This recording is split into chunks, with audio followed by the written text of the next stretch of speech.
Hello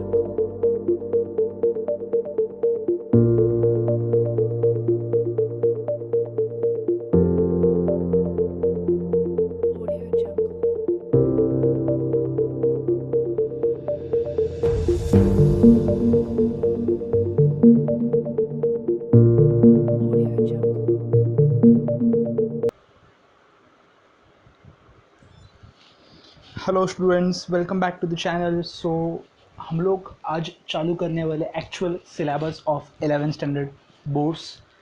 starting में हम लोग क्या करेंगे, पैटर्न कैसे रहेगा, मैं आपको थोड़ा पैटर्न बता देता हूँ कि हम लोग का पढ़ने का पैटर्न कैसे रहेगा। So what you are going to do कि बोर्ड्स का सिलेबस हम लोग पहले कवर कर लेंगे। उसके बाद के एक या दो लेक्चर्स जो रहेंगे वो रहेंगे अपने JEE और नीट, मतलब एंट्रेंस को डेडिकेट किए जाएंगे वो लेक्चर्स। जो थ्योरी पार्ट रहेगा वो हम लोग डिस्कस करेंगे जैसे ही हमारा बोर्ड्स ख़त्म होता है। या फिर मुझे अगर कोई पार्ट लगता है कि मैं साथ में कवर कर सकता हूँ बोर्ड्स के साथ, तो मैं साथ में कवर कर दूंगा। बट कोई पार्ट एक्स्ट्रा पार्ट है, जैसे कि यूनिट्स एंड मेजरमेंट में आगे जाके आप देखोगे कि अलग अलग इंस्ट्रूमेंट्स है, जो इंस्ट्रूमेंट्स ज़्यादा करके अपने बोर्ड्स के सिलेबस में इतना डीप में नहीं बताया गया है। तो about that thing I will be discussing in the later part of the chapter, मतलब चैप्टर खत्म होने के बाद उसके बाद हम लोग कवर करेंगे। तो मेनली फोकस आज का लेक्चर तो मेनली फोकस रहेगा कि introduction two units and dimension, units and measurements जो टॉपिक है, पहला टॉपिक जो बोर्ड्स का और JEE मतलब NCERT का भी पहला टॉपिक है। NCERT में रिफ़र नहीं करूँगा, मतलब NCERT का पोर्शन तो रिफ़र करना ही है हमें, बट हम लोग क्या करेंगे मैं आपको बताता हूँ कि ज़्यादा ज़्यादा जो हम लोग का मेन ध्यान रहेगा वो सबसे पहले बोर्ड्स ख़त्म करना। मतलब बोर्ड्स के साथ हम लोग क्या करेंगे, जो भी NCERT का अनटच पार्ट रहेगा बोर्ड्स में वो पार्ट भी कवर कर लेंगे। और जो JEE में मेन थ्योरी पार्ट है जो बोर्ड्स में कवर नहीं की गई और उसके ऊपर बेस्ड न्यूमेरिकल, तो वो पार्ट कवर करेंगे। I am trying to refer to 3 books, 2-3 books में रिफ़र करूँगा। मैं चाहता हूँ कि फ़िलहाल आप कोई बुक खरीदे मत, मतलब JEE के बारे में कोई बताऊँगा तो फ़िलहाल बुक मत खरीदिए। मैं बोर्ड्स की बात करता हूँ तो ये महाराष्ट्र स्टेट बोर्ड की अगर ये का अगर डेडिकेटेड लेक्चर रहेगा तो you can go for the state board book. NCERT भी ले लो अगर ले सकते, बट JEE और नीट में NCERT का एज सच कोई यूज़ नहीं है। हम लोग यूज़ करेंगे तो हम लोग रेफरेंस बुक देखेंगे, जैसे कि रेफरेंस बुक की नाम है जो नीट के लिए हम लोग प्रीफर करेंगे DC पांडे, जो JEE मेंस के एडवांस के लिए प्रीफर करेंगे हम लोग BM शर्मा। और भी मेरे पास बहुत सारे क्वेश्चन है जो एडवांस लेवल के और मेंस लेवल के हैं, तो मैं वो बीच में इनपुट डालते रहूँगा उस क्वेश्चंस का। उसके बाद HC वर्मा को भी रिफ़र करेंगे। मैं ट्राई करूँगा कि HC वर्मा सॉल्व करने यहाँ पे हो सके तो, क्योंकि इट्स लाइक एक वीडियो रिकॉर्ड करना है, वीडियो को रिकॉर्ड करके एडिट करना है और बाद में अपलोड करना है, तो it take much of my time. So मैं ट्राई करूँगा कि ऑफलाइन लेक्चर्स में अपन जितना जा सकते हैं उतना डीप में जाएंगे। यहाँ पे ट्राई कर रहा हूँ कि जितना हम दे सकते हैं, मतलब बोर्ड्स का तो आराम से हो जाएगा, उसका प्रॉब्लम नहीं है, बट JEE में जितना मैं दे सकता हूँ मैं उतना देने का ट्राई करूँगा। बोर्ड्स के लेक्चर में ही ट्राई करूँगा JEE कवर करने के लिए, बट जो एडिशनल पार्ट है, जो थ्योरी बोर्ड्स में कवर की नहीं गई है, तो वो थ्योरी के अलग से एक लेक्चर रिकॉर्ड करके मैं उसमें डाल दूंगा। So without wasting any further time, we'll be starting our first topic called as units and measurement.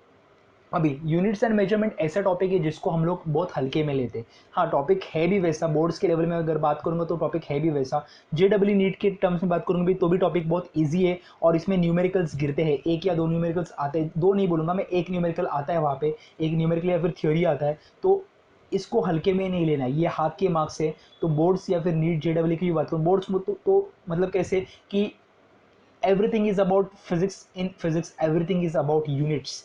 अगर बंदे को यूनिट्स पता रहेगा तो वो न्यूमेरिकल को समझ सकता है। सपोज इन केस कोई बंदा रहेगा जिसको न्यूमेरिकल पढ़ने में तकलीफ हो, मतलब समझने में, तो यूनिट्स के थ्रू वो समझ सकता है कि क्वांटिटी कौन सी दी थी। मतलब सपोज मैं जूल की बात कर रहा हूँ तो वो that quantity is nothing but energy या फिर हीट वर्क डन, ऐसे कुछ रहेगा तो वो जूल में रहेगा। अगर वो वॉट में रहेगा तो वो पावर के टर्म्स में रहेगा। तो ये यूनिट्स बहुत इंपॉर्टेंट हो जाती है समझना। तो ये यूनिट्स जो पढ़ने वाले, जो फॉर्मूला डेरिवेशंस, मतलब जो फॉर्मूला आते हैं, वो फॉर्मूला याद रखने का एक बेसिक फंडा होता है उसके यूनिट्स को याद रखना। यूनिट्स के याद रखने से अपने फॉर्मूले भी और ईजी हो जाते हैं। तो what will be doing, will be getting into the nerves of units and dimensions या फिर यूनिट्स एंड मेजरमेंट्स। तो आगे का जो पार्ट है थ्योरी वाला पार्ट वो इतना ज़्यादा साउंड नहीं करेगा, जो थ्योरी वाला पार्ट है इतना ज़्यादा इंपॉर्टेंट नहीं है। इंपॉर्टेंट क्या रहेगा मन में, यूनिट्स को समझना कि यूनिट्स कैसे यूज़ करने, डायमेंशन एनालिसिस कैसे करना है ये समझना। बाद में आगे जाके जो एरर्स आने वाले, जो एरर्स मतलब ह्यूमन एरर बोलते हैं उसको, सिस्टमेटिक एरर बोलते हैं, इंस्ट्रूमेंटल एरर बोलते हैं, ऐसे अलग अलग एरर मेजरमेंट में आ सकते हैं। तो उस एरर को समझना, टाइप ऑफ एरर को समझना, एरर को मिनिमाइज करने के लिए हम लोग क्या कर सकते हैं इसको समझना। बाद में लास्ट वाला पार्ट जो रहेगा वो जो एंट्रेंस के लिए रहेगा, जो कि इंस्ट्रूमेंट की लिस्ट काउंट ये सब निकालना, तो वो वाला पार्ट हम लोग सबसे एंड में देखेंगे। तो सबसे आज का मेन एम रहेगा यूनिट्स एंड मेजरमेंट के बारे में पढ़ना, और यूनिट्स एंड मेजरमेंट के बाद सिस्टम ऑफ यूनिट्स कौन से हैं, मतलब सबसे पहले इंट्रोडक्शन देखेंगे, उसके बाद सिस्टम ऑफ यूनिट्स देखेंगे, उसके बाद तीसरा पार्ट जो रहेगा वो रहेगा अलग अलग टाइप ऑफ क्वांटिटीज़, मतलब दो टाइप ऑफ क्वांटिटीज़ से, एक फंडामेंटल और एक डिराइव्ड क्वांटिटीज़, तो इसके बारे में देखेंगे। तो हम लोग का आज का बेसिक एम 4 पार्ट है। पहला तो इंट्रोडक्शन, सेकंड जो पार्ट रहेगा वो सिस्टम ऑफ यूनिट्स, कौन से सिस्टम्स ऑफ यूनिट्स है वो देखेंगे, उसके बाद फंडामेंटल क्वांटिटीज़ और डिराइव्ड क्वांटिटीज़ क्या है इसके बारे में देखेंगे। तो ये 4 पार्ट को हम लोग आज देखने वाले, टैकल करने वाले हैं। और एक चीज़ बताऊंगा कि आपको जो बेसिक में बताऊंगा, मैं जैसे टॉपिक आगे बढ़ेगा वैसे उसको एक्सप्लेन करूंगा, ज़्यादा उसको अभी मैं बोल के वो सरप्राइज़ ख़त्म नहीं करना चाहता। तो जैसे ही हम लोग टॉपिक को आगे बढ़ेंगे वैसे ही मैं आगे बताते जाऊंगा चीज़ों को, ध्यान दो अभी। तो हेडिंग डालो यूनिट्स एंड मेजरमेंट, हेडिंग डालो यूनिट्स एंड मेजरमेंट, उसमें सब हेडिंग डालो, उसमें सब हेडिंग डालो, फिजिकल क्वांटिटी, उसमें सब हेडिंग डालो, फिजिकल क्वांटिटी। ओके, ध्यान दो। और फिजिकल क्वांटिटी क्या होगा, फिजिकल क्वांटिटी वो चीज़ होगी जो हम लोग मेजर कर सकते हैं।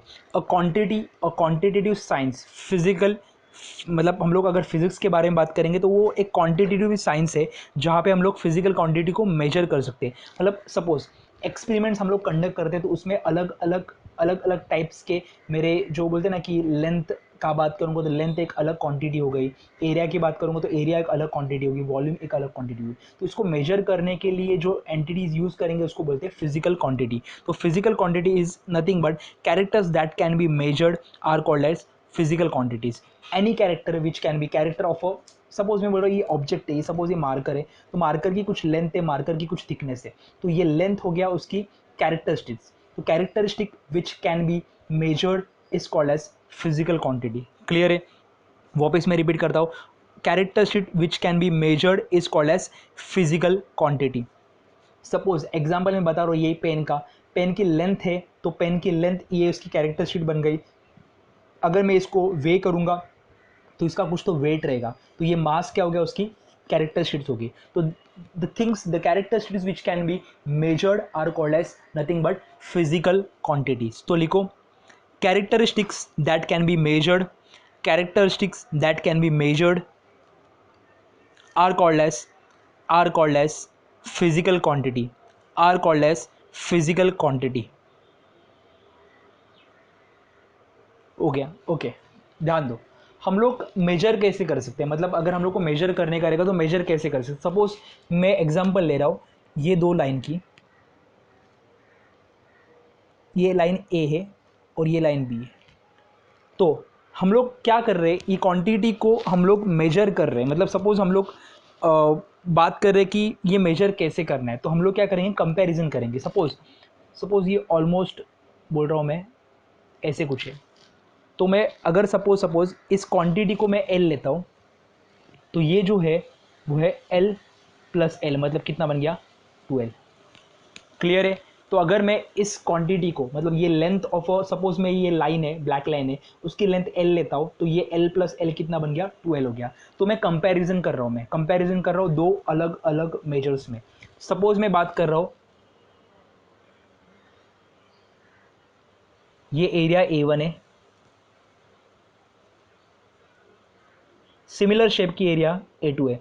आप देख सकते हो कि ऑलमोस्ट ये ट्वाइस है। तो मैं अगर इसको A लेता हूँ सपोज में, तो ये लूँगा 2A।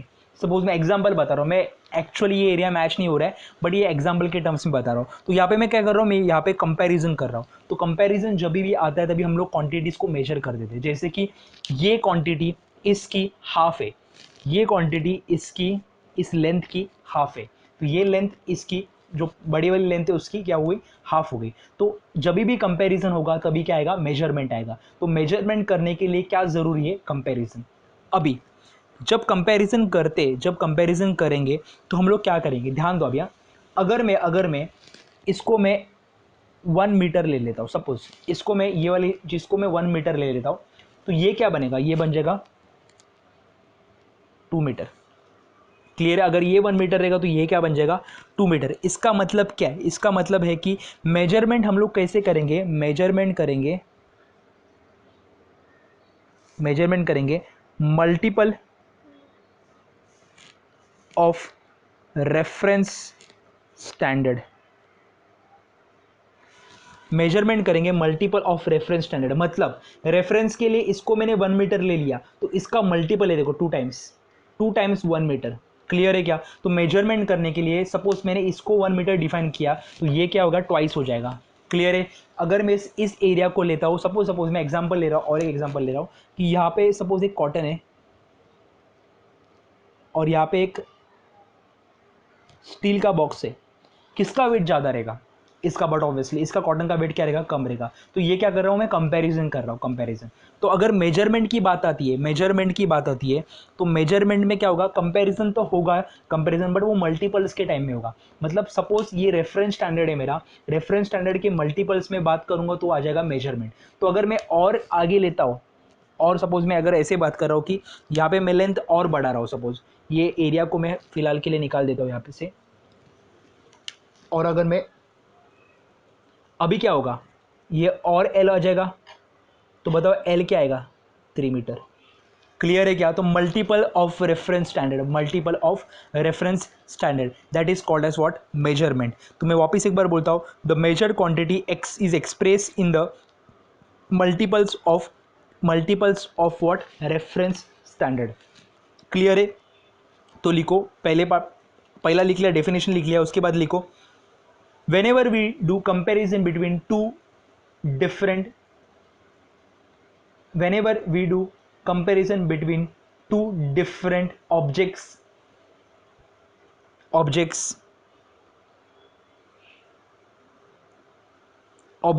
with same physical quantity,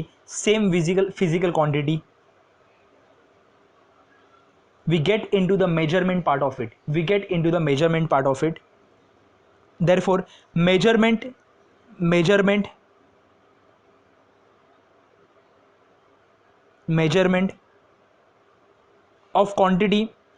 of quantity is nothing but multiple of reference standard।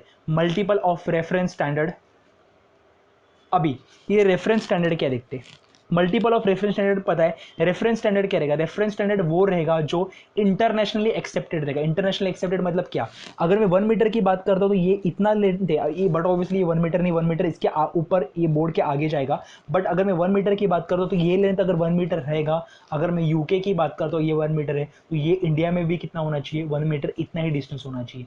ऐसे नहीं होना चाहिए कि इतना डिस्टेंस इंडिया में एक्स्ट्रा का आउट करूंगा वो 1 मीटर बन जाएगा, वैसे नहीं होता। तो ये that should be what, internationally accepted, तो उसको बोलते हैं रेफरेंस स्टैंडर्ड। समझ में आ रहा है, ये जो रेफरेंस स्टैंडर्ड होता है वो क्या होना चाहिए, इंटरनेशनल एक्सेप्टेड। तो लिखो, अ measurement always involves a comparison with a standard measuring unit.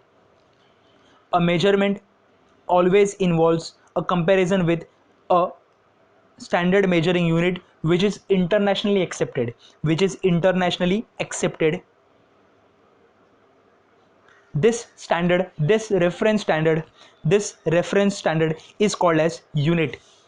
reference standard is called as unit।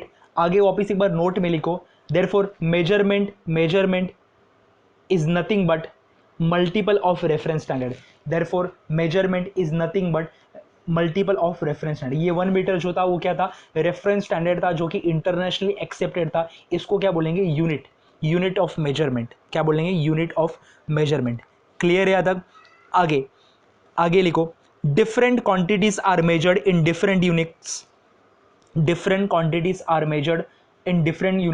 मतलब अगर हम लोग बात करेंगे लेंथ को तो उसको मेजर करेंगे मीटर में, टाइम को बोलेंगे तो वो रहेगा सेकेंड, और उसके बाद अगर बात करेंगे मास की तो वो होता है केजी। क्लियर है, पक्का? तो लिखो, different quantities are measured in different units, example length in meter, time in second and mass in KG, okay. अभी एक स्टैंडर्ड डेफिनेशन लिखते हैं यूनिट ऑफ अ क्वांटिटी। लिखो, the standard measure of any quantity is called as, the standard measure of any quantity is called as unit of that quantity, is called as unit of that quantity. Suppose मैं example ले रहा हूँ, example, ये measurement क्यों कर रहे, comparison क्यों कर रहे। सपोज ये जो मेरा क्या बोलते हैं इसको, जो रिमोट कंट्रोल है एसी का, ये बहुत पुराना रिमोट कंट्रोल है। अगर आप लेटेस्ट रिमोट कंट्रोल के लिए, ये कुछ ऑलमोस्ट ये 6-7 साल पुराना रिमोट कंट्रोल है, तो अभी के जो रिमोट कंट्रोल पैनल्स आप देखोगे, ये पैनल बहुत बड़ा है, मोटा है, तो इसकी थिकनेस बहुत बड़ी है, उसकी लेंथ भी बड़ी है। अगर आप नए रिमोट पैटर्न्स को देखोगे तो नए रिमोट पैटर्न्स जो रहते हैं वो बहुत पतले रहते हैं, मतलब उसकी थिकनेस भी बहुत छोटी रहती है और उसकी जो लेंथ रहती है वो भी बहुत छोटी रहती है। थिकनेस भी छोटी है, विड्थ भी छोटी है और लेंथ भी छोटी होगी। तो अभी के जितने भी नए रिमोट कंट्रोल्स आए वो क्या करते हैं, तो हम लोग कंपैरिजन करें ओल्ड रिमोट कंट्रोल्स और नए रिमोट कंट्रोल्स के, तो that comparison is on the basis of measurement of the quantity, length कितनी है, विड्थ कितनी है, थिकनेस कैसी है, तो ये मेजरमेंट कर रहे हैं, तो इसके वजह से क्या आ गया, कंपैरिजन आ, कंपैरिजन की वजह से क्या आ गया, मेजरमेंट आ गया। क्लियर है ये वाला पार्ट? तो आगे हम लोग बढ़ते, हेडिंग डालो, ये हो गया इंट्रोडक्शन वाला पार्ट कि मेजरमेंट क्यों जरूरी, मेजरमेंट क्या करता है, मेजरमेंट क्यों होता है, मेजरमेंट होता है कंपैरिजन की वजह से, और कंपैरिजन के वजह से कंपैरिजन कैसे करेंगे, comparison is done on the multiples of reference standard, and the reference standard is nothing but the internationally accepted unit, which is in the case of length it is meter, in the case of time it is second, and in the case of mass it is kg। Clear है? आगे heading डालो, system of unit, heading डालो, system of unit, system of unit. Okay, ध्यान दो, सबसे पहले 3 अलग अलग यूनिट्स में, सिस्टम्स में यूनिट्स को मेजर किया जा रहा था, तो मैं हेडिंग डालता हूँ सिस्टम ऑफ यूनिट्स। तो 3 अलग अलग सिस्टम्स में यूनिट्स को मेजर किया जा रहा था। सबसे पहले था CGS, उसके बाद था MKS और उसके बाद था FPS। CGS मतलब क्या है, लेंथ जो मेजर करेंगे वो सेंटीमीटर, मास जो मेजर करेंगे वो रहेगा ग्राम, और ये जो रहेगा टाइम जो रहेगा वो रहेगा सेकेंड। वैसे यहाँ पे लेंथ जो रहेगा वो रहेगा मीटर, मास जो रहेगा वो रहेगा किलोग्राम, और ये जो रहेगा टाइम जो रहेगा वो क्या रहेगा, सेकेंड। यहाँ पे लेंथ जो रहेगा वो रहेगा फुट, मास जो रहेगा वो रहेगा पाउंड्स, और टाइम जो रहेगा वो रहेगा सेकेंड। क्लियर है? ये पहले मेजर करने वाले क्वांटिटीज थे, मतलब सिस्टम्स थे, जहाँ पे लेंथ, मास और टाइम अलग अलग क्वांटिटीज में हम लोग मेजर कर रहे थे। इसके बाद क्या हुआ कि कन्फ्यूजन बहुत हो रहा था कि कहीं पे साइंटिस्ट लोग या फिर रिसर्चर्स CGS को फॉलो कर रहे थे, कहीं पे साइंटिस्ट लोग MKS को फॉलो कर रहे थे। यूके के मतलब यूरोपियन कंट्रीज़ में FPS फॉलो किया जाता है, फुट, पाउंड और सेकेंड। आपने देखा रहेगा तो वहाँ पे जाओगे तो फीट में, फुट में मेजर करते वो चीज़। मैं और एक चीज़ बताऊँगा। सपोज़ हम लोग एक सपोज़ मैं अगर एक एग्जांपल लेता हूँ, एग्जांपल कि सपोज़ मैं I was the inventor of systems, मतलब अगर मैं इन्वेंट करता था, तो अगर मैं बोलता था कि मेरी फिट कुछ इतनी बड़ी है, इससे भी बड़ी रहेगी, बट मैं एग्जांपल दे रहा हूँ, इतनी बड़ी है, तो इसको मैं 1 फुट बोलता हूँ, बराबर है, 1 फुट है। अगर मेरे पास कोई ज़मीन है और उसको मेरे को मेजर करने का रहेगा, तो उसका जो लेंथ रहेगा मेरे हिसाब से वो 1000 फीट है, 1000 फुट है। इसका मतलब क्या है, मतलब मैं 1000 बार ऐसे एज टू एज अगर मैं चलूँगा तो मेरी लेंथ आ जाएगी। किसकी लेंथ आ जाएगी? जो मेरी जो प्रॉपर्टी थी, या फिर मेरी जो फार्म थी, या फिर मेरा जो लैंड था, उसकी जो लेंथ आएगी। सपोज अभी मेरे जाने के बाद मेरा जो आगे का जो जनरेशन रहेगा वो उस ज़मीन को कैसे मेजर करेगा, क्योंकि मेरे 1 फीट के हिसाब से मैं फुट को मेजर कर रहा था, मतलब मेरे 1000 बार चलने के बाद, मतलब 1000 बार एज टू एज चलने के बाद मेरी लैंड को मैं कवर कर सकता था बाय वॉकिंग। बट अगर यही मैं अगर किसी मेरे यंगर जनरेशन की बात करूंगा तो मे बी ऐसा होगा कि वो 1010 फुट पे मेरा लैंड कवर कर रहा है। तो ये 10 फुट का जो लॉस हो रहा है that is called as variability.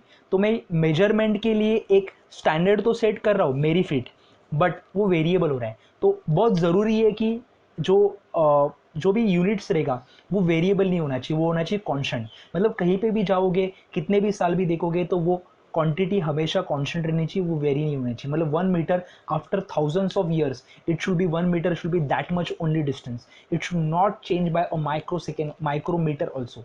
So it is basic कि कभी भी ये क्वांटिटी चेंज नहीं होनी चाहिए। क्वांटिटी क्या होनी चाहिए, कांस्टेंट होनी चाहिए। और ये क्वांटिटी को रिप्रोड्यूस करना बहुत इजी होना चाहिए। रिप्रोड्यूस मतलब क्या, सपोज मैं 1 फीट की बात करूँ इतना, तो इसका मतलब ये है कि मैं वापस 1 फीट अगर मैं डिराइव करता हूँ तो वो इतना ही होना चाहिए, इससे थोड़ा कम और थोड़ा ज़्यादा नहीं चलेगा। That is the quantity should be repeatedly reproduced. मतलब वो हम लोग रिप्रोड्यूस बना सकते हैं। एक बार ये डिस्ट्रॉय होने के बाद, मतलब मेरे जाने के बाद, मतलब ये फूड डिस्ट्रॉय होने के बाद नया फूड जो आएगा, मतलब 1 फीट बोलोगे हम लोग, तो वो इतनी ही लेंथ होनी चाहिए। यहाँ पे वो पॉसिबल नहीं था, इसलिए हम लोग एक स्टैंडर्ड के पास गए। स्टैंडर्ड जो होता है यूनिट, जो कि इंटरनेशनली क्या होगा, एक्सेप्टेड होगा। तो अभी अलग अलग जगह के लोग, अलग अलग वर्ल्ड में अलग अलग जगह के लोग अलग अलग सिस्टम्स को प्रीफर कर रहे थे। जैसे कोई लोग CGS में कर रहे थे, जो कोई लोग MKS में कर रहे थे, वही कई लोग क्या कर रहे थे, FPS में कर रहे थे। FPS मतलब क्या, लेंथ जो होती है वो फुट में मेजर करते हैं, वेट जो होता है वो पाउंड में होता है, और टाइम जो होता है वो सेकेंड में होता है। वैसे ही MKS में जो लेंथ होती है वो मीटर में रहती है, मास जो रहता है वो किलोग्राम में रहता है, और टाइम जो होता है वो सेकेंड में रहता है। तो ये कन्फ्यूजन बहुत हो रहा था रिसर्चर्स में या फिर साइंटिस्ट लोगों में, बहुत कन्फ्यूजन हो रहा था कि ये अलग अलग यूनिट्स को डिराइव करो, अलग अलग यूनिट्स में इसको कन्वर्ट करो और बाद में सॉल्व करो। तो what they did, they there was a committee called as International Systems Committee, which sat and come to a conclusion that MK system, or it is also called as SI system, that is called as System International. System International, they followed a system called as System International, जहाँ पे MKS को as a standard माना गया था। हाँ, 3 अलग अलग system है, बट MK सिस्टम को स्टैंडर्ड माना गया था। तो SI unit is nothing but, SI unit जिसको बोलते हैं सिस्टम इंटरनेशनल, जो फोर्थ सिस्टम ऑफ यूनिट है, that is nothing but what, MKS unit. तो लिखो, लिखो, system of units, system of units can be classified into three basic types, three basic types can be classified into three basic types. First one, CGS. First one, CGS. CGS, in which length is measured in centimeter while mass is measured in gram and time in second. Length is measured in centimeter, mass is measured in gram and time in second. Second one, MKS, length is measured in meter, MKS के आगे लिखो, length is measured in metre, mass in kilogram and time in second. FPS,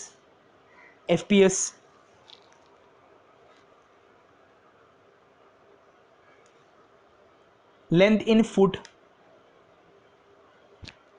mass in pound and time in second. Okay, लिखो, this are three independent, these are three independent system of units, these are three independent system of unit.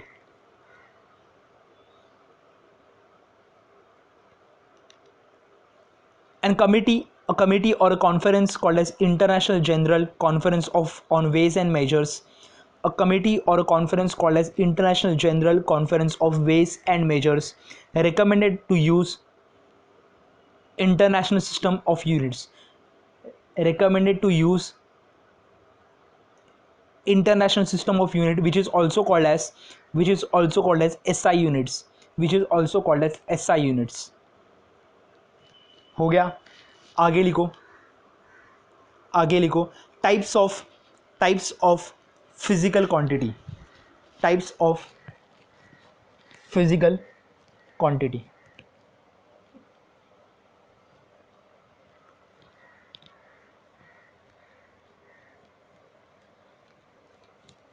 Okay, types of physical quantity, ध्यान दो। Suppose मैं बात करता हूँ कि suppose मैं बात कर रहा हूँ कि एक कार ले रहा हूँ, मैं कार परचेस करने जा रहा हूँ। तो कार की कुछ लेंथ होगी, हाइट होगी, विड्थ होगी। तो कार के स्पेसिफिकेशन हो गई, ये लेंथ, हाइट, विड्थ, ये स्पेसिफिकेशन हो गई। कार की कुछ एक्सेलरेशन रहेगी, कार की कुछ वेलोसिटी रहेगी। तो मैं अगर बात करूँ ये 5 क्वांटिटीज़ के बारे में, तो लेंथ, विड्थ, हाइट, ये सारे मीटर में होते हैं। उसके बाद अगर मैं पीछे का, सपोज मैं पीछे का कैरियर नहीं बोलूँगा, जो डिक्की बोलते हैं जिसको, जहाँ पे हम लोग सामान रखते हैं, उसकी बात करूँगा, तो वो होता है, वो एक वॉल्यूम को ऑक्यूपाई करता है। तो वो that is in terms of volume, that is in meter cube. अगर मैं बात करूँगा कार के मास की, तो वो होता है केजी में। अगर मैं बात करूँगा कार की वेलोसिटी, स्पेसिफिकेशन है, मैं अगर बात करूँगा लैम्बोर्गिनी की, तो Lamborghini travels with a much faster velocity than as compare to Tata Nano. तो दोनों की वेलोसिटी का कंपैरिजन अलग अलग होगा। तो वेलोसिटी की अगर बात करूँगा तो वो होगा मीटर पर सेकेंड में। वही एक्सीलरेशन की बात करूँगा तो होता है मीटर पर सेकेंड स्क्वायर में।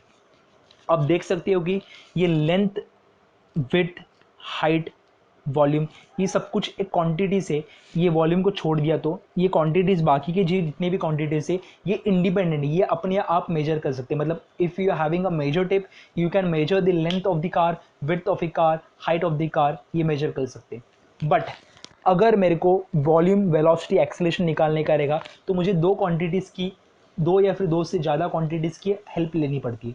जैसे कि अगर मेरे को वॉल्यूम निकालने का रहेगा, तो मेरे को ये लेंथ, विड्थ और हाइट तीनों का भी सहारा लेना पड़ेगा। मतलब अगर मैं डिक्की की वॉल्यूम की बात कर रहा हूँ, तो डिक्की की वॉल्यूम कैसे निकालते हैं, उसकी लेंथ, वेट और हाइट को मल्टीप्लाई करके मुझे एक जो डिक्की होगी उसकी वॉल्यूम मिल जाएगी मेरी। समझ में आ रहा है? सपोज मैं वेलोसिटी की बात कर रहा हूँ, वेलोसिटी, तो velocity is nothing but distance travel upon time. तो अगर डिस्टेंस को, मतलब मीटर को और टाइम को, अलग अलग क्वांटिटीज को डिवाइड करूंगा, तो मुझे क्या मिलेगा? वेलोसिटी।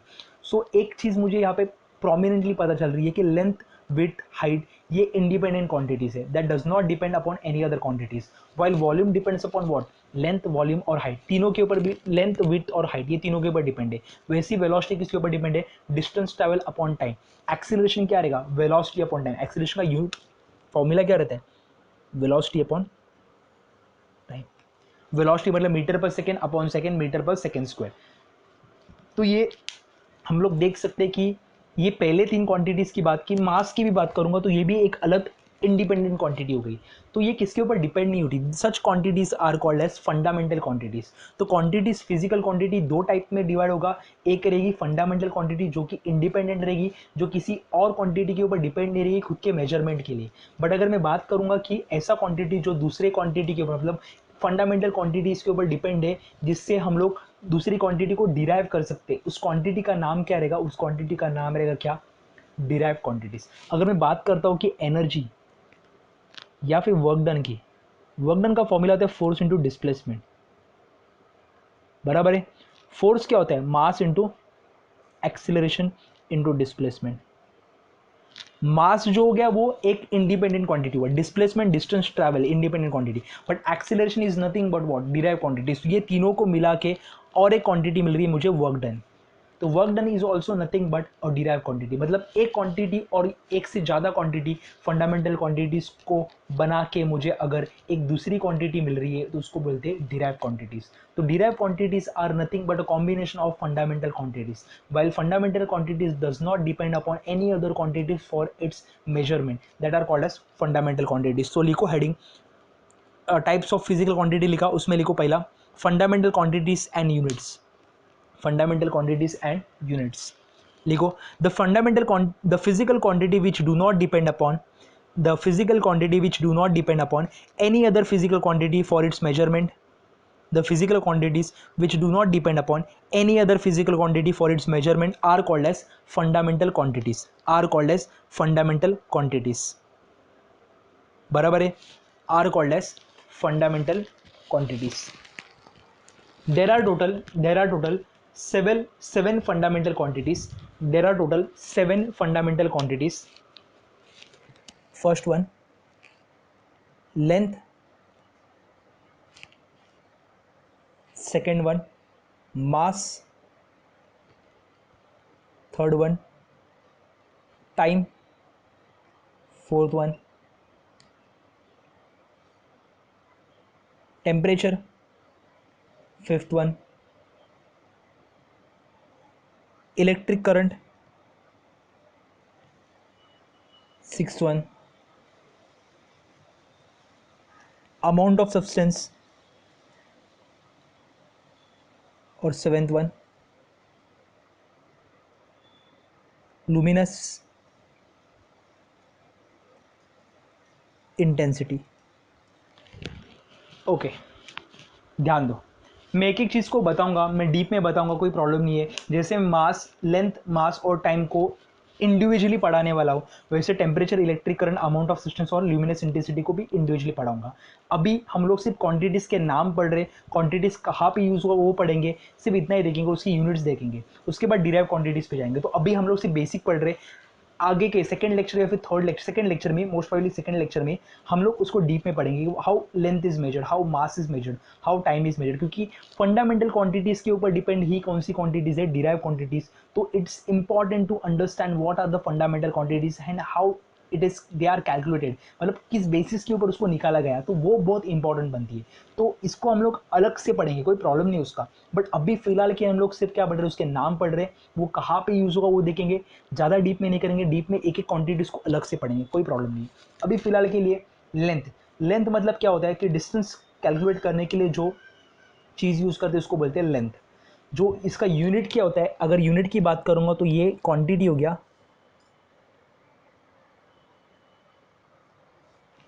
ये हो गया यहाँ पे हुआ है यूनिट, और यहाँ पे होगा सिंबल।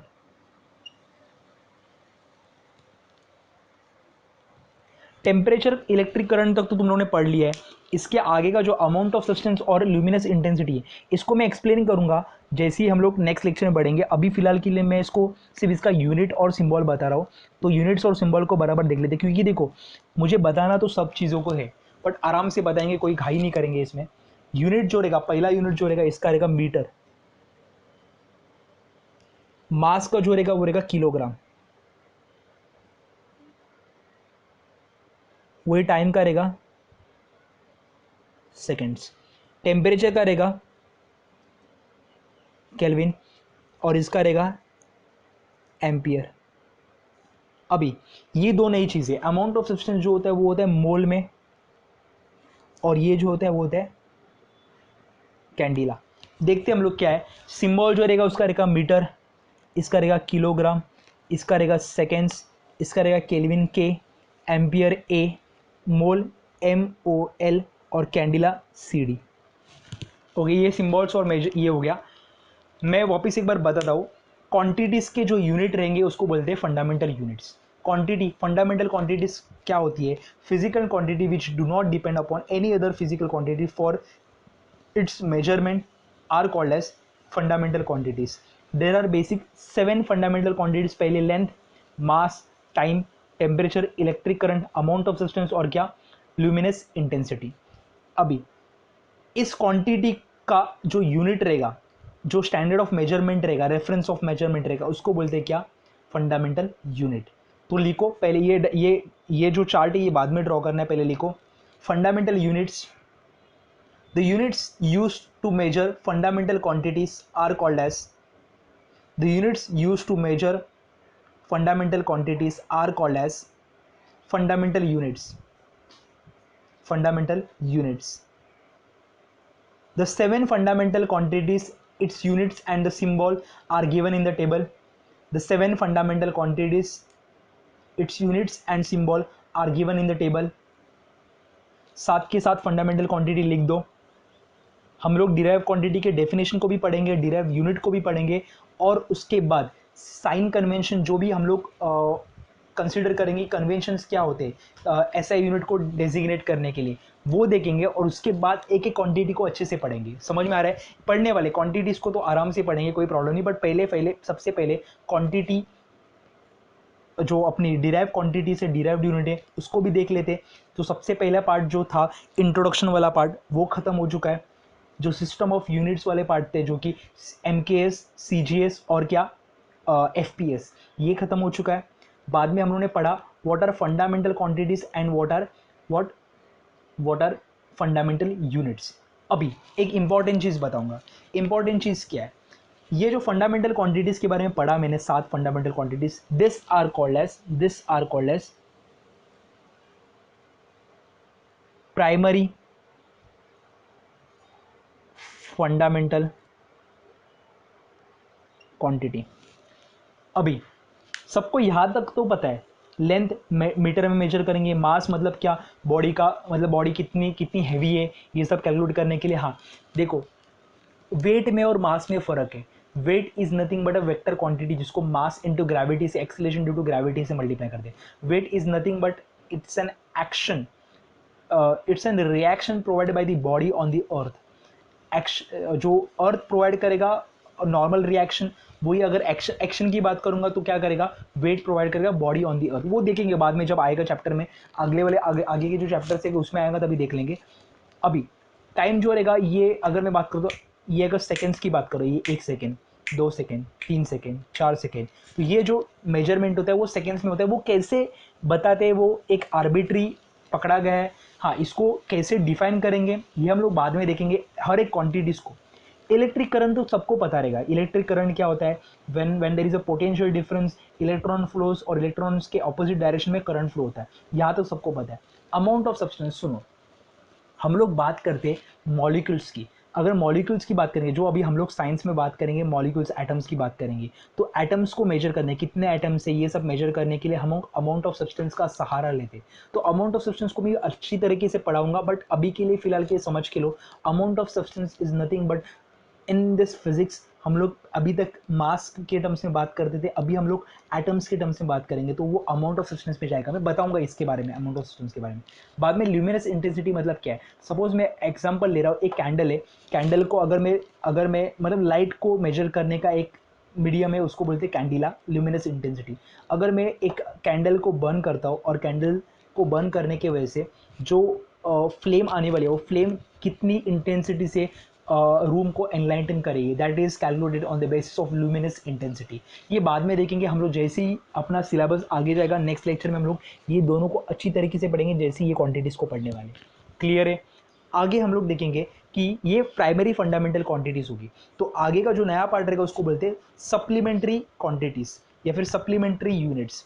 तो लिखो, apart from 7 fundamental quantities, apart from 7 fundamental quantities, there are 2 more supplementary units or supplementary quantities, supplementary units और supplementary quantities।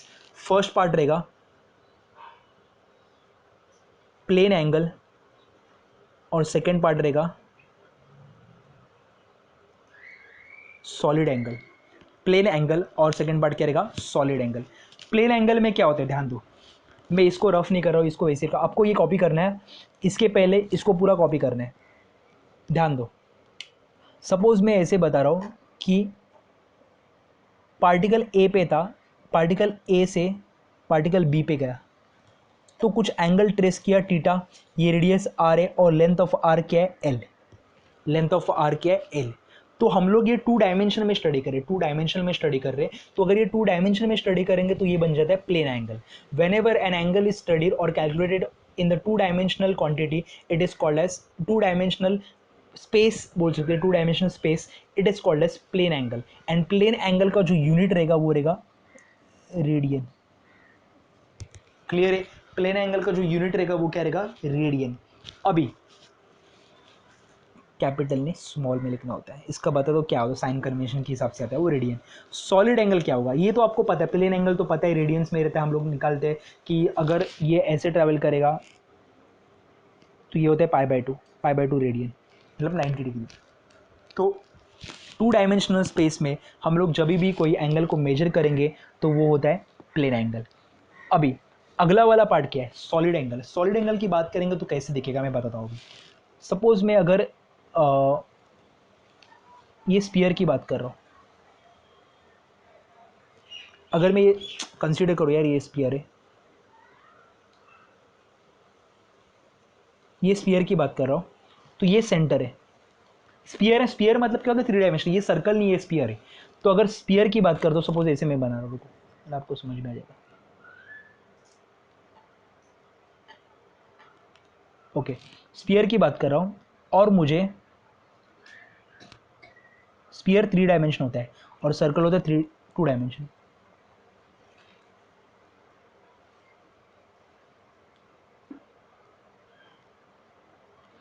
ये पार्ट दिख रही है, मतलब कैसे मालूम है, ये ऊपर का पार्ट जो है, ऊपर का पार्ट ये ऐसा है, कुछ ऐसे ऐसे दिख रहा है, ऐसे यहाँ से, तो कुछ ये ऐसे एंगल बना रहा है ऐसे।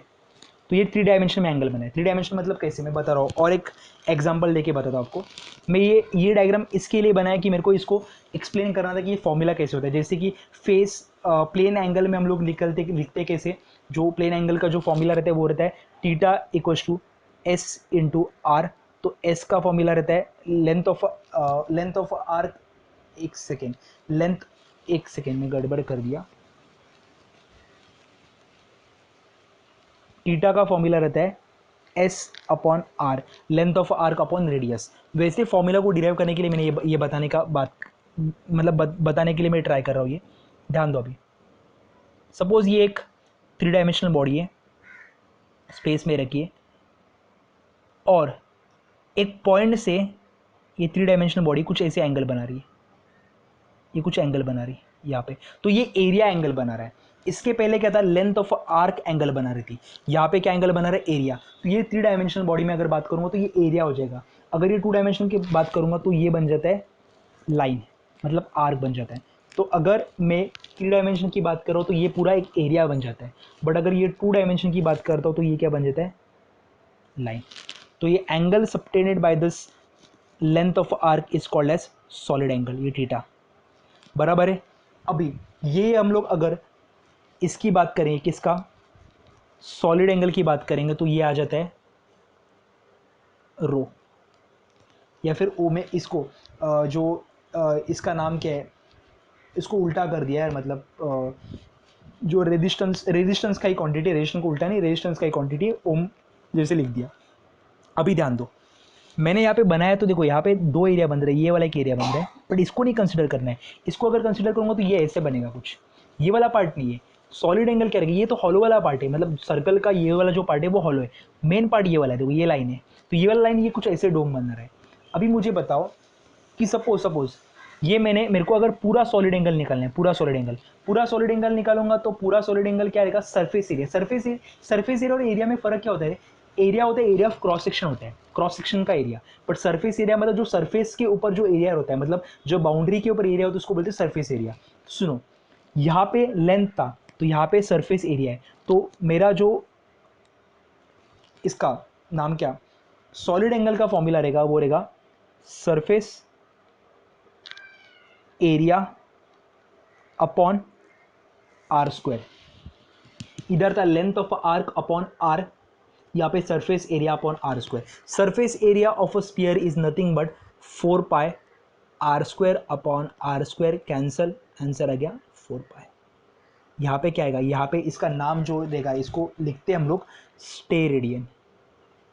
समझ में आ रहा है क्या, पक्का, स्टेरेडियन, डॉट नहीं आएगा, स्टेरेडियन। समझ में आ रहा है, तो इसका यूनिट क्या रहेगा, स्टेरेडियन।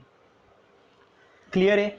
हम लोगों ने क्या बात किया, फंडामेंटल क्वांटिटीज होने के बाद हम लोगों ने बात किया सप्लीमेंट्री क्वांटिटीज। सप्लीमेंट्री क्वांटिटीज मतलब एडिशनल क्वांटिटीज था, जहाँ पे 2 सप्लीमेंट्री क्वांटिटीज की बात की। पहला क्वांटिटी था कौन सा, प्लेन एंगल, जहाँ पे 2 डायमेंशनल स्पेस की बात कर रहे थे। लेंथ ऑफ आर्क ट्रेस करेगा, रेडियस ट्रेस करेगा लेंथ ऑफ आर्क, तो बीच में जो एंगल बनेगा उसको बोलते क्या, सॉलिड एंगल, जो कि टीटा उसको बोलते हैं, और वो रहता है किसमें, रेडियंस में रहता है। सिमिलरली अगर हम लोग बात करेंगे 3 डायमेंशनल स्पेस पे, तो अगर वो एंगल जो बनाएगा एक पॉइंट पे, तो वो एक 3 डायमेंशनल एंगल बनाएगा, उसको बोलते हैं सॉलिड एंगल। और सॉलिड एंगल मेजर करते किसमें, स्टेरेडियन में। अभी जैसे एंगल प्लेन एंगल की बात की थी तो वो फॉर्मूला था length of arc upon radius. वैसे अगर हम लोग सॉलिड एंगल की बात करेंगे तो वो रहेगा सरफेस एरिया अपॉन रेडियस का स्क्वायर। सरफेस एरिया, अगर पूरे सर्कल की बात कर रहा हो तो सर्कल पूरा पूरे स्फीयर की बात करो तो पूरे स्फीयर का सरफेस एरिया क्या है, 4 pi r square divide by r square, तो आंसर क्या रहेगा 4 पाई स्टेरेडियन। क्लियर है पक्का ये वाला क्वांटिटी, तो इसको बोलते हैं क्या, सप्लीमेंट्री क्वांटिटी। तो हेडिंग डालो सप्लीमेंट्री यूनिट, लिखा अपन ने, वहाँ पे लिखो plane angle theta. This is ratio of length of arc, this is ratio of length of arc of a circle to the radius of the circle. This is ratio of length of arc of a circle to a radius of the circle. It is measured in radians, and its unit is rad.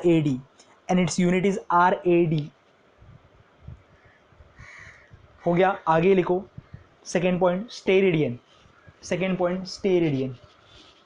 This is an three-dimensional analogous to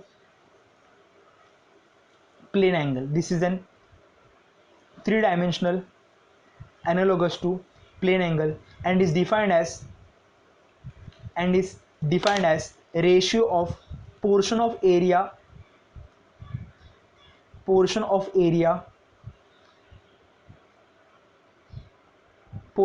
surface area. लिखो portion of surface area of a sphere to the radius of the sphere. ये लिख दो, ये formula लिख दो. आगे लिखो it is measured in steradians and its unit is SR. आगे लिखो a sphere of radius R has a surface area 4 pi r square. Thus the solid angle subtended by the entire sphere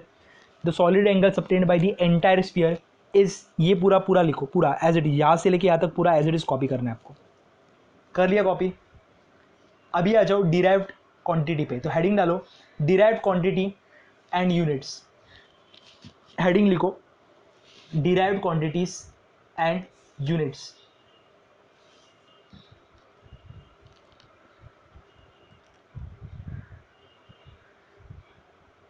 okay, लिखो the physical quantities which depend upon any of the above seven fundamental quantities for its measurement are called as derived quantities.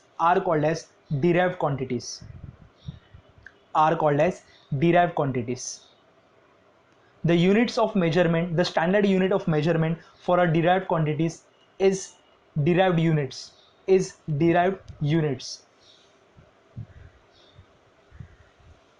Thus we can say that derived quantities can be expressed in terms of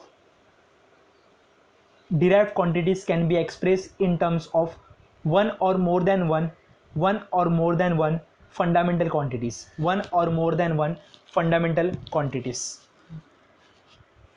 ध्यान दो, यहाँ पे n number of derive quantities है. Fundamental quantities के basis पे हम लोग n number of derive quantities निकाल सकते हैं. जैसे कि सपोज मैं बोल रहा हूँ एरिया होता है लेंथ इनटू ब्रेथ. अगर एरिया लेंथ इनटू ब्रेथ का बात करता हो तो मुझे बताओ लेंथ जो होता है वो मीटर में होता है. मतलब हम लोग यूनिट जो फंडामेंटल यूनिट पे ही हम लोग सहारा ले रहे, वो भी ब्रेथ भी रहेगा, वो लेंथ के टर्म्स में ही बात करेंगे. मेजरमेंट मीटर में ही हो रहा है तो ये आंसर किसमें का मीटर स्क्वायर में. तो it depends upon what, it depends upon unit of length. आगे हम लोग बात करेंगे वॉल्यूम की. तो देखो ये आएगा length into breadth into height. तो ये सेम फंडामेंटल क्वांटिटीज़ के ऊपर डिपेंड है और सेम फंडामेंटल क्वांटिटी से बनता है. तो इसको बोलेंगे derived quantities. It is derived from the length को 3 बार मल्टीप्लाई करेंगे तो length into breadth into height. अगर मैं बात करूँगा किसकी, अगर मैं बात कर रहा हूँ सपोज वेलोसिटी की बात कर रहा हूँ, वो होता है डिस्प्लेसमेंट अपॉन टाइम. डिस्प्लेसमेंट होता है मीटर और टाइम होता है सेकेंड. ये होता है यूनिट ऑफ लेंथ और ये होता है यूनिट ऑफ टाइम. तो मुझे बताओ ये किसके ऊपर डिपेंड था, ये डिपेंड हो गया दो फंडामेंटल क्वांटिटीज़ के ऊपर। तो दो फंडामेंटल क्वांटिटीज़ के ऊपर डिपेंड रहेगा, तो ये भी क्या हो जाएगा, डिराइव क्वांटिटीज़। तो derive quantity is nothing but a quantity which depends upon two or more than two fundamental quantities for its measurement is called as what, derived quantities। अगर मैं बात करूंगा इसके आगे और एक चीज़ की बात करता हूँ, तो फोर्स की बात करूंगा, तो फोर्स बनता है मास इनटू एक्सेलरेशन। मास को लिखूंगा केजी पे, एक्सेलरेशन लिखूंगा मीटर पर सेकेंड स्क्वायर पे।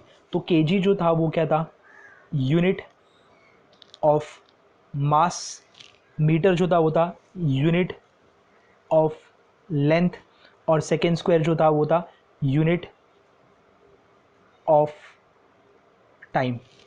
क्लियर है। तो एक दूसरे के ऊपर ये क्वांटिटीज डिपेंड है, that is called as force is derive from fundamental quantities of mass, length and time, hence it is a derive quantity.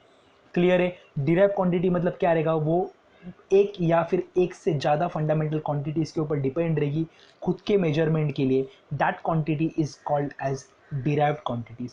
Clear है। यहाँ पे आज का लेक्चर हम लोग वाइंड अप कर रहे हैं।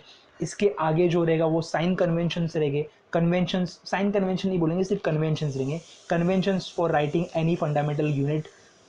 तो वो वाला हम लोग पार्ट देखेंगे, और उसके बाद हम लोग ये सारे क्वांटिटीज़ को डीप में पढ़ेंगे, सबको 5-5 6-6 मिनट दे के आराम से पढ़ेंगे क्वांटिटीज़ को। तो देखते नेक्स्ट लेक्चर में मिलते with a new topic called as conventions of units and dimensions, और उसके बाद हम लोग देखेंगे ईच क्वांटिटी को अलग से पढ़ने के लिए, वो देखेंगे। तो आज के लिए हम लोग लेक्चर को यहाँ पे वाइंड अप करते हैं। आई होप आपको लेक्चर पसंद आ रहेगा। तो अगर लेक्चर पसंद आ रहेगा तो वीडियो को लाइक करना मत भूलो। मैं वापस एक चीज़ बोलूँगा कि अगर वीडियो को आप लाइक कर दे तो क्या होता है कि यूट्यूब एल्गोरिदम के हिसाब से ये लाइक वाले वीडियोस आगे जाते हैं, टॉप लिस्ट में जाते हैं, टॉप सर्च हिस्ट्री में जाते हैं। तो आई होप अगर आपको लगता रहेगा कि मैं मेरे एफर्ट्स डाल रहा हूँ वीडियो बनाने के लिए, तो you can like the video. नए हो तो चैनल को सब्सक्राइब करना मत भूलना, दोस्तों के साथ शेयर करो। ये 10th वाले बच्चों के लिए जो 10th पास आउट होने वाले हैं, अभी 30 जुलाई को जो रिजल्ट आने वाले हैं, उनके लिए ये वीडियोज़ है। तो ट्राई करो आपके दोस्तों के साथ शेयर करने के लिए वीडियो को। अगले लेक्चर में मिलेंगे with a new topic called as conventions of units. तो नेक्स्ट लेक्चर में मिलेंगे, टिल देन बाय बाय।